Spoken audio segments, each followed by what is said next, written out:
Assalamualaikum warahmatullahi wabarakatuh. Perkenalkan, nama saya Nufesa Aris dengan NIM 1928071, salah satu mahasiswi Institut Agama Islam Negeri Parepare, Prodi Akuntansi Lembaga Keuangan Syariah.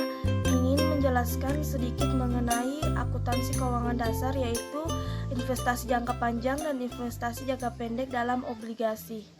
Jadi yang pertama saya akan membahas pengertian investasi secara umum. Investasi adalah penanaman aset atau dana yang dilakukan oleh sebuah perusahaan atau perorangan untuk jangka waktu tertentu demi memperoleh imbal balik yang lebih besar di masa depan.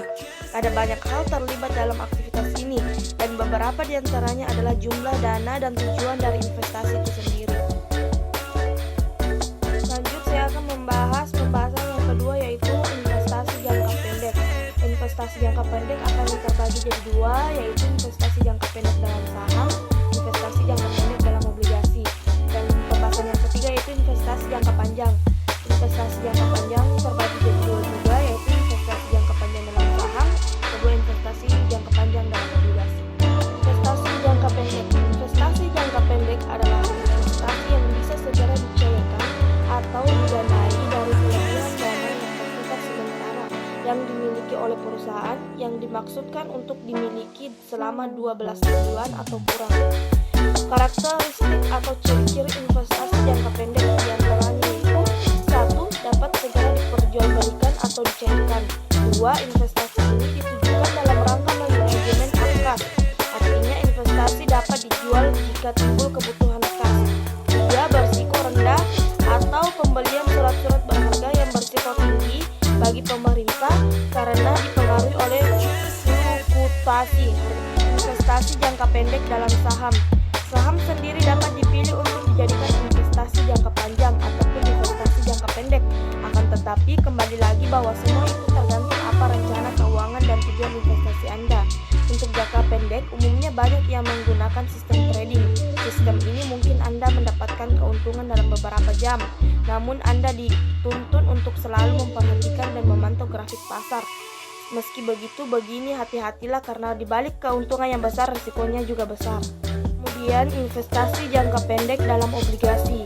Biasanya obligasi memiliki durasi investasi jangka panjang 2-3 tahun. Namun ada juga obligasi jangka pendek dengan tenor sekitar 6 bulan. Biasanya ini obligasi yang sudah mau jatuh tempo. Walaupun obligasi dikatakan cukup aman karena jenisnya jangka pendek, tetapi tetap ada risiko di baliknya. Jadi pembahasan yang ketiga yaitu investasi jangka panjang. Investasi jangka panjang adalah penanaman aset dalam jangka waktu lebih dari 1 tahun dengan tujuan untuk menguasai perusahaan lain. Artinya investasi jangka panjang memang membutuhkan waktu yang cukup lama, bisa sampai 1 tahun atau lebih untuk mencapai keuntungan yang tinggi. Tujuan dari investasi jangka panjang ini adalah: 1. Mendapatkan penghasilan pasif dalam setiap periode seperti bunga, dividen, atau bunga sewa. Dan yang kedua yaitu mengarahkan dana khusus, misalnya biaya pendidikan anak atau dana pensiun.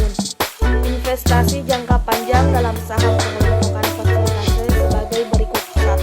Persentase pemilikan saham kurang dari 20% dari jumlah saham yang beredar. 2. Persentase pemilikan saham di kisaran 20% sampai dengan 20% dari jumlah saham yang beredar. 3. Persentase pemilikan saham lebih dari 50% dari jumlah saham yang beredar. Investasi jangka panjang dalam obligasi.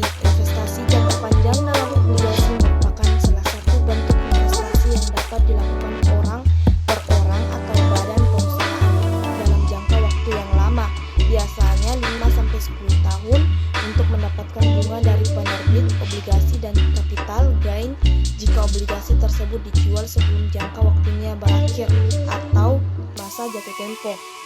Sekian dari penjelasan saya, semoga bermanfaat. Lebih dan kurangnya mohon dimaafkan. Wabillahi taufiq wal hidayah. Wassalamualaikum warahmatullahi wabarakatuh.